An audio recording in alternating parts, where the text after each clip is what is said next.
হে guys, আসসালামু আলাইকুম। This is my page and channel. আর আজকে আমি তোমাদের সাথে শেয়ার করব একদম ইজি স্টাইলে সন্ধ্যার নাস্তা রেসিপি। তো এইটার নাম হচ্ছে পটেটো স্টিক, যেটা খেতে এত সুস্বাদু, বড় থেকে বাচ্চা সবাই এটা পছন্দ করবে। হাতের কাছে থাকা মাত্র দুটো উপকরণ দিয়ে তোমরা এটা তৈরি করতে পারো মজার ইয়াম্মি স্টিকগুলা। তো চলো দেখা যাক এভাবে এটা আমরা কিভাবে তৈরি করি। এখানে আমি সিদ্ধ পটেটো নিয়েছি, সিদ্ধ করা পটেটো। এখন এটা আমি ম্যাশ করে নিব।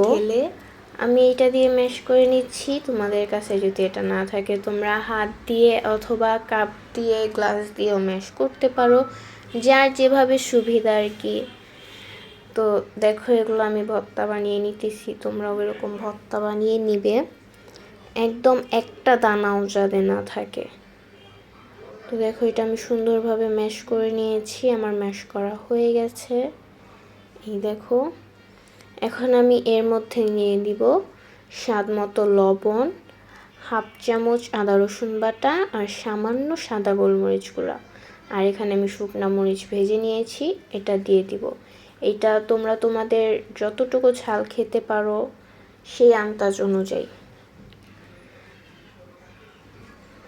তো আমি এখানে মরিচ দিয়ে দিয়েছি। এখন আমি এখানে পেঁয়াজগুলো গ্রেট করে নিব। আমি একদম ছোট সাইজে, ছোট যে ইয়াটা আছে ওইটা দিয়ে গ্রেট করে নিছি।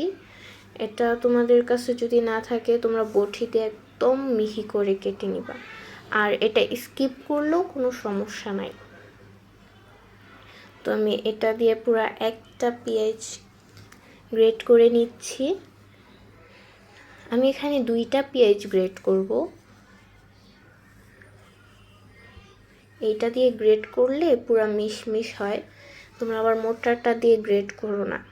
এটা দেখো, আমার পেঁয়াজগুলা পুরো মিশমিশ হয়েছে।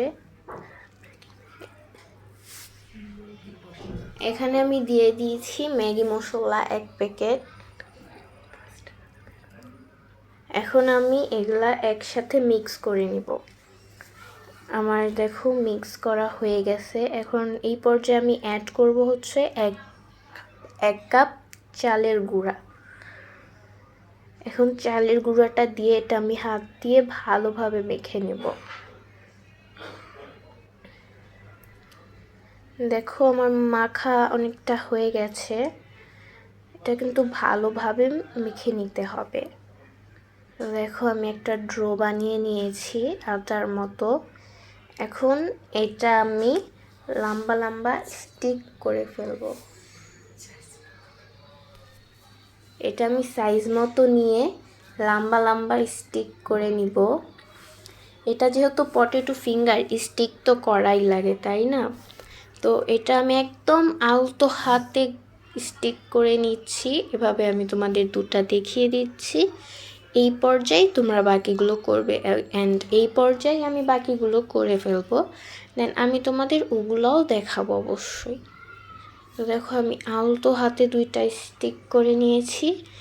এই দেখো, আমি অনেকগুলো স্টিক করে ফেলছি, লাস্টেরটাও তোমাদের দেখিয়ে দিলাম।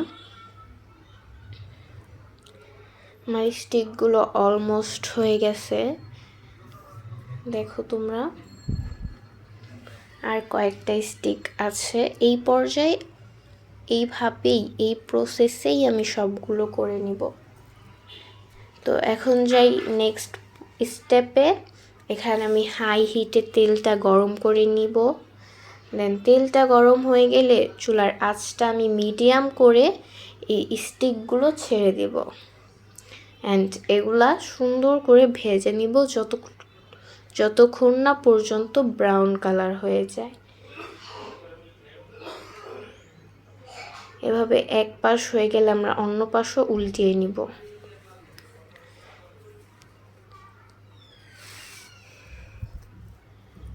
দেখো, এটা আমি কাঁটা চামচের মাধ্যমে সুন্দর করে ভেজে নিচ্ছি।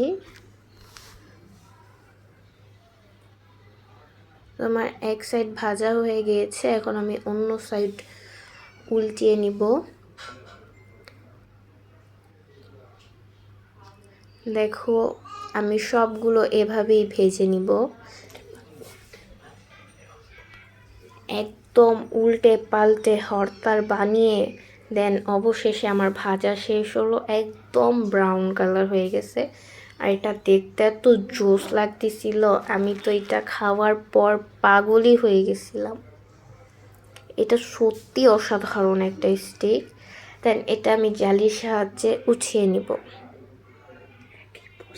একই প্রসেসে আমি সবগুলো ভেজে নিয়েছি। দেখো গাইস, এখন আমি তোমাদেরকে এটা প্লেটে ডেকোরেশন করে দেখাচ্ছি। এই দেখো আমার স্টিকগুলো কত মচমচে হয়েছে, আর এটা সত্যি খুবই অসাধারণ। তো গাইস, আমাদের এই ভিডিওটা যদি তোমাদের ভালো লাগে তাহলে অবশ্যই এটাতে লাইক, কমেন্ট অ্যান্ড ফ্রেন্ডদের সাথে শেয়ার করে দিও এবং আমাদের পাশে থেকো। বাই।